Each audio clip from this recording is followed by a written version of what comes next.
So I'm going to tell you a story, this is a story of mismanagement and unlawful determination of hunting quotas, which is a numbers game.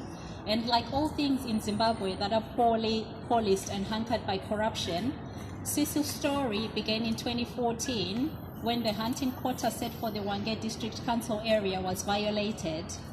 5 lions were allocated and hunted, which caused an uproar. Activists and lion experts lodged a complaint and provided evidence that 4 out of the 5 lions taken were under the age of 6 years old. And as a result of that, in 2015 in Hwange district was penalized and no lion hunting quota was allocated to the area.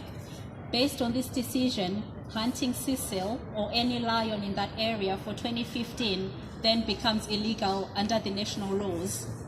The hunting industry is poorly policed and riddled with corruption. Allocation on hunting quota in Zimbabwe is not based on scientific detrimental findings reports, but on who can play the system records that are inaccurate and not transparent, with insufficient oversight on the industry, resulting in thousands of animals hunted across species every year. As the economy is crashing in Zimbabwe right now, it's only going to get worse. People are in dire straits and will do almost anything for 30 pieces of silver. Caught up in this mess are rural communities who, according to the Constitution Wildlife Act, are the owners of the wildlife with lost promises that hunting can benefit them, yet there is no evidence that this is happening.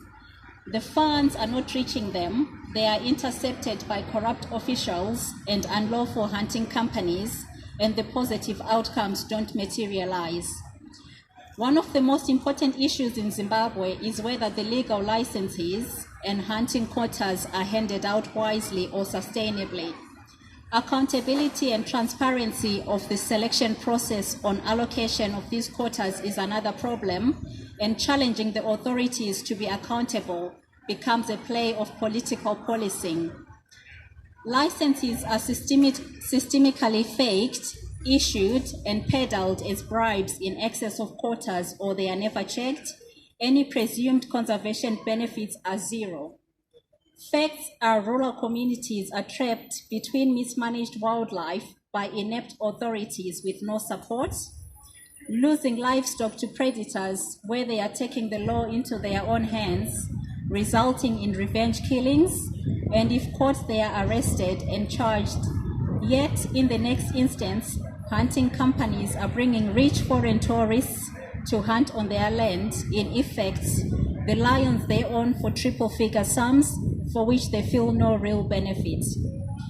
With no official figures in the absence of any kind of census on wild lions populations in Zimbabwe, hunting licenses and quotas are being used as bargaining chips in the numbers game. No records documenting the official numbers killed in the narrative park, which is a problem animal control, or on the numbers dying in revenge killing by communities.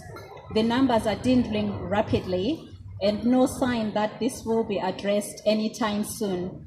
The future for lions in Zimbabwe is very bleak. Thank you.